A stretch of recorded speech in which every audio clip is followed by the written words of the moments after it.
Hello everybody, it is Sunday the 25th of September 2022.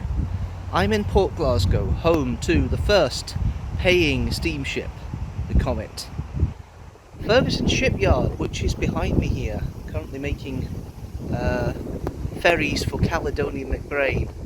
And way behind me here is my location today, Newark Castle. Welcome to another vlog.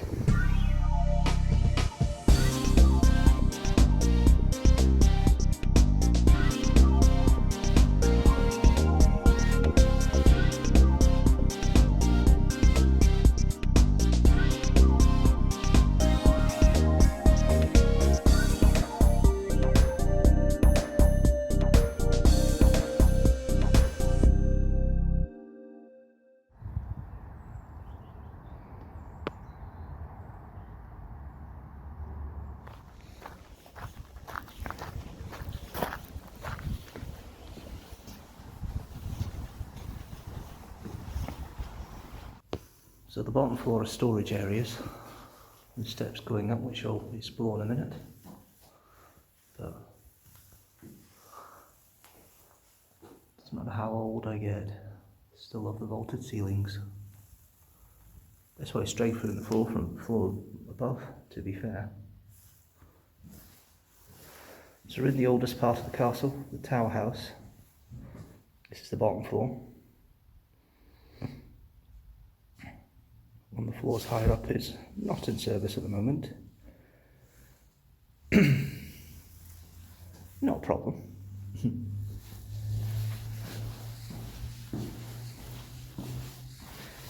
Yes, it's a bit weird. The steps go the other way. Because normally they would turn to the right. And the reason they would turn to the right is because that's where people's sword hands were.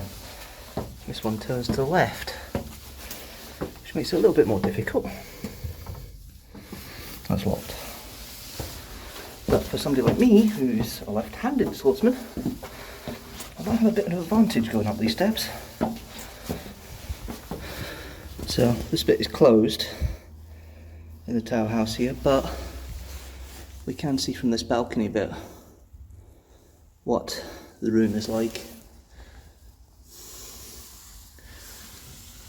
As you can see, the roof has been reinforced with more modern standards here. View off into the Clyde, the Firth of Clyde. That rock, all the way down there, strutting out, is Dumbarton Rock, I believe. We are right next to the A8, the main road in and out of Inverclyde.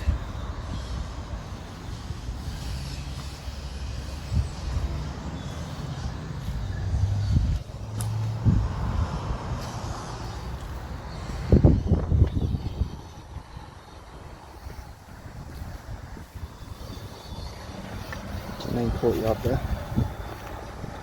You can see the difference. I'm standing in the oldest part, late 15th century, and there's the late 16th century Renaissance mansion.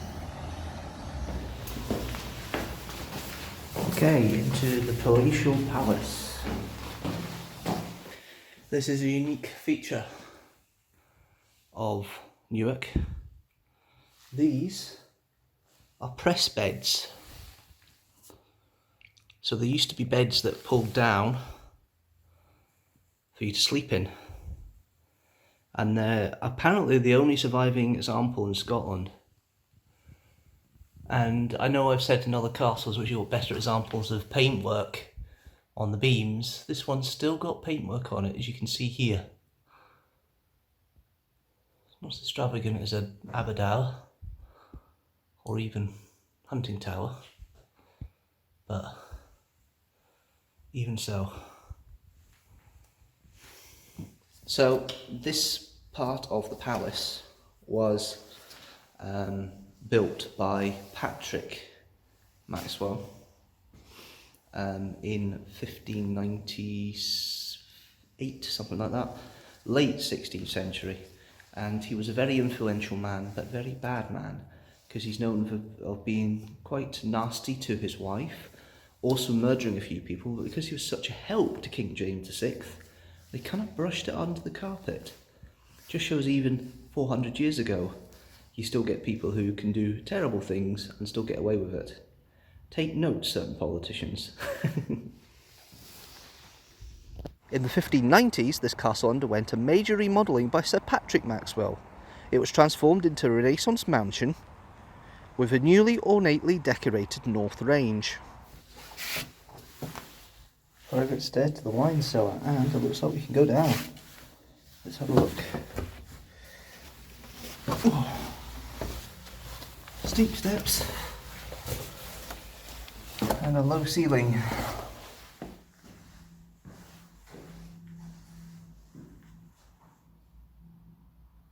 Suppose it's a good place to keep your drink.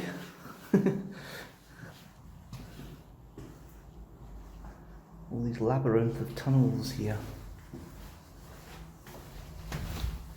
Bit of water, isn't it?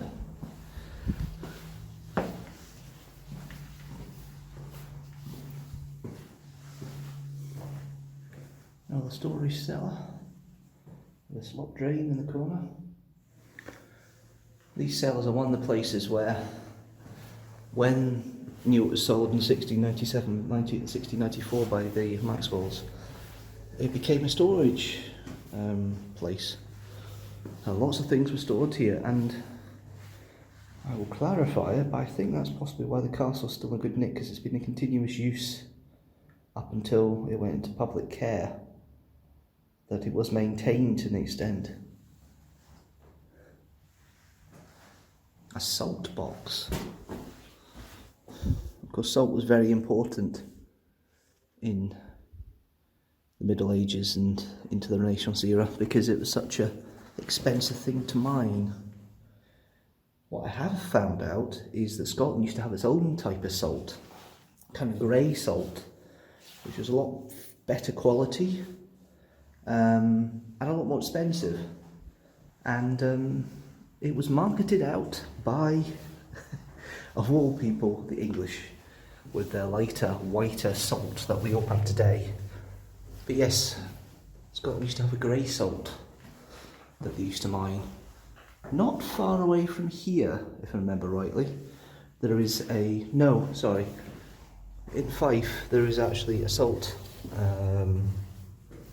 dredging operation. So basically they would take salt water out of the sea and then they would distill it and evaporate it. And it was quite a big operation. You need to go down there sometime and have a look, because the remains are still there.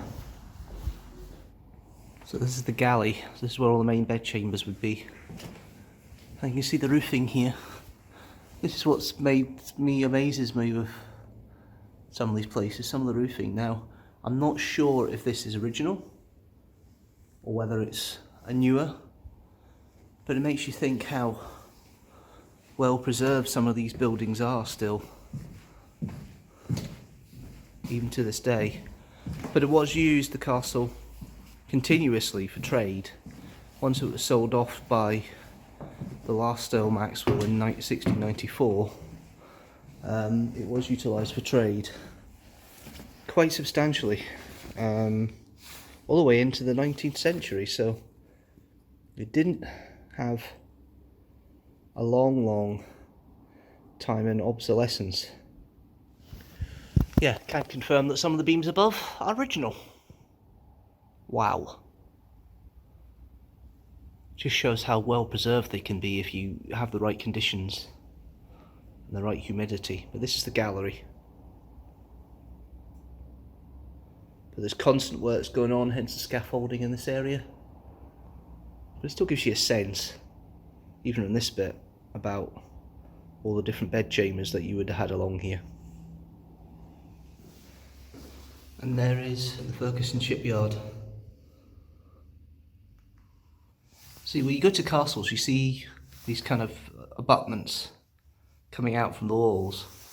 This is a great example of what they were there for. They were there to hold wooden beams, which this one seems to be aptly doing its job for. Okay, time for a wander around the castle.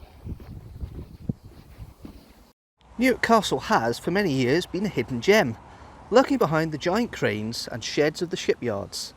With the decline of the shipping on the Clyde, the castle has re-emerged to take its rightful place in the townscape of Port Glasgow. The earliest recorded castle here was built in around 1480 by George Maxwell. One of the finest buildings to survive from late medieval Scotland, the castle shows the transformation of a cramped, strongly defensive medieval castle into an elegant mansion. It is characteristic of a time of social change when fashion, style and comfort were becoming more important than defence. So sadly the dovecote is shut, the ducat is shut, so I won't be able to expand in there.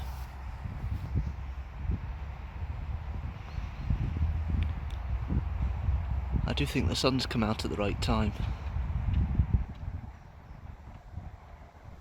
You can tell the difference between the two different sides because you've got here the older castle and then the newer extension. You can tell the difference between the two periods.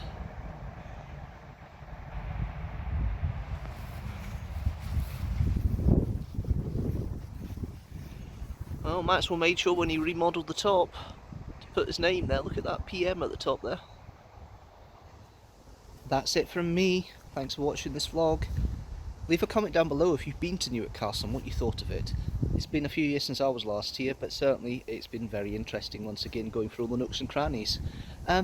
Let me know if you like this video by liking it and sharing it with the hashtag teamstructor. Don't forget to hit that subscribe button and the notifications bell so you know when a new video comes out. General rule, new video every Sunday at 4 PM GMT. I will see you then. But until next time guys, thanks very much for watching and I'll see you later.